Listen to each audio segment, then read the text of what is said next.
विश्व संग्रहालय दिवस पर लगाई गई प्रदर्शनी। विश्व का पहला विज्ञापन मंदसौर में मिला था। रामघाट के समीप वाली पुलिया पर हो सकता है गंभीर हादसा। और अब समाचार विस्तार से। विश्व संग्रहालय दिवस पर मंदसौर में पशुपतिनाथ रोड स्थित संग्रहालय में प्रदर्शनी आयोजन किया गया। इस जिले सहित प्रदेश में मिली प्राचीन मूर्तियों, शिलालेख व चित्रों का प्रदर्शन किया गया। सुबह से शाम चली इस प्रदर्शनी में स्कूली छात्राओं सहित कई लोगों ने जिले के इतिहास को समझा और पुरातात्विक मूर्तियों को देखा। गौरतलब है कि आज विश्व संग्रहालय दिवस है।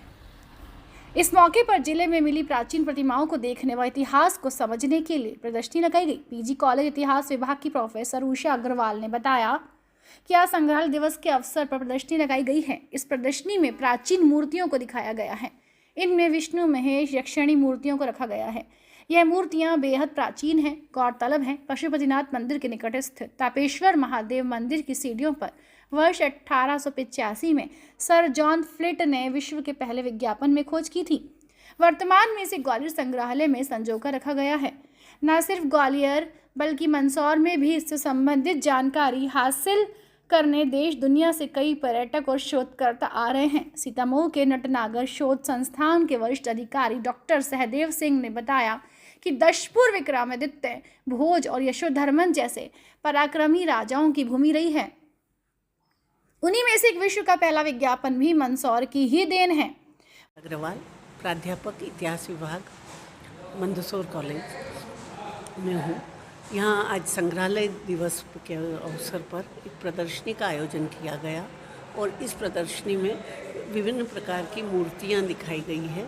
जो कुछ मूर्तियाँ माहेश्वरी की है, कुछ विष्णु की है, कुछ अपना यक्षिणी की है। तो विभिन्न क्षेत्र की विभिन्न मूर्तियों को दिखाया गया है यहाँ पे। और आज जैसा कि संग्रहालय दिवस है तो संग्रहालय दिवस का अपना महत्व है। जनता को जागरूक करना, अपनी विरासत के प्रति, अपनी विरासत को कैसे संरक्षित करना, कैसे पुष्पित पल्लवित करना। हमें संग्रहालय बताते हैं कि हमारा अतीत कितना समृद्ध था और उस पर हम गर्व कर सकते हैं। और हम अगर विरासत को अच्छी तरह से रख रखाव के साथ छोड़ेंगे तो हमारी आने वाली पीढ़ी भी हम पर गर्व करेगी। यही कोशिश होनी चाहिए और विरासत के संरक्षण की दिशा में हमेशा अपना एक कदम योगदान होना चाहिए। उसके ख़त्म करने में कदापि कोई सहयोग नहीं करना चाहिए। यही मेरी सब लोगों से अपील है कि किसी भी तरह से हमारी विरासत स्थलों को गंदा न करें, उस पर नाम न लिखें, इस तरह की कोई हरकत न करें, ताकि हमारे संग्रहालय दिवस पर यही सबसे बड़े योगदान हो।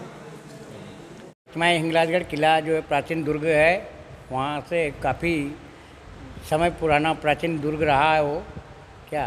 तो वहाँ परमारकालीन जितनी भी प्रतिमाएं निकली, भानपुरा संग्रहालय, इंदौर संग्रहालय और अन्य देश विदेश तक यहाँ की प्रतिमाएं ने अपनी अमिट छाप छोड़ी है। ऐसी कोई प्रतिमा रहती है जिसकी अद्भुत कीमत हो गई यार, ये चीज़ अद्भुत भानपुरा के अंदर, भानपुरा संग्रहालय के अंदर एक अद्भुत नंदी है जो विदेश तक गया था, अंतर्राष्ट्रीय प्रदर्शनी में गया था। रूस, फ्रांस, जर्मनी, जापान में अंतर्राष्ट्रीय प्रदर्शनी लगी थी। कीमत क्या थी उसकी? उसमें लाखों करोड़ों रुपए की उसकी कीमत थी। 1 करोड़ का इंश्योरेंस हुआ था नंदी का क्या। उसमें कुछ प्रतिमाएँ, इसमें विष्णु भगवान की, शिव पार्वती की है, 4-5 प्रतिमाएँ विदेश तक गई थी। भारत महोत्सव हुआ था विदेश में, अमेरिका में। वो इंदौर म्यूजियम में रखी हुई है। मंदसौर प्रतापगढ़ रोड पर रामघाट के समीप वाली पुलिया एक बार फिर हादसे का शिकार हो सकती है। पुलिया में बड़ी बड़ी दरारें दिखने लगी हैं। पहले भी इस पुलिया की मरहम पट्टी की गई थी, लेकिन बारिश पूर्व यदि कोई ठोस कार्य नहीं किया गया तो हो सकता है गंभीर हादसा। उल्लेखनीय है कि 2019 में बारिश में रामघाट पुलिया का रास्ता बंद करना पड़ा था क्योंकि पुलिया क्षतिग्रस्त हो गई थी। लेकिन नगरपालिका द्वारा सिर्फ लीपापोती करके पुलिया मरम्मत कर दी गई, लेकिन एक बार फिर पुलिया पर खड्डे नजर आ रहे हैं। रहवासियों ने कहा कि कभी भी हो सकती है गंभीर दुर्घटना। जन सारंगी न्यूज़ के लिए लक्ष्मण जटिया की रिपोर्ट। किस तरह से ये जो पुल है ये इतनी कमज़ोर हो चुकी है कि जैसे कोई वाहन निकलता है तो पूरी हिलती है, जर्जर हो गई है और ये गड्ढा हो गया और पानी भी बहता रहता है। किसी दिन एक बड़ा हादसा हो सकता है मंदसौर वासियों के लिए। तो ये पहले भी इसकी काफ़ी कंप्लेंट जा चुकी है और बहुत पुरानी हो चुकी है। तो मेरा ये निवेदन है कि नगरपालिका वगैरह इस पर ज़्यादा से ज़्यादा ध्यान दे। मंदसौर के अंदर किसी भी बच्चे या कोई भी दुर्घटना होती है तो दुख सबको होता है। पहले भी ये टूट गई थी, इसको ठीक कर रही थी। टूटने के बाद में इसको खाली रिपेयरिंग करी, जैसे लापे पोता करके और उसको ऐसे कैसे छोड़ दिया है ताकि खाली अच्छी दिखती रहे। वापस ख़राब हो गई है। वापस ख़राब हो गई और बारिश आ रही है, आगे जाके कोई दुर्घटना हो सकती है।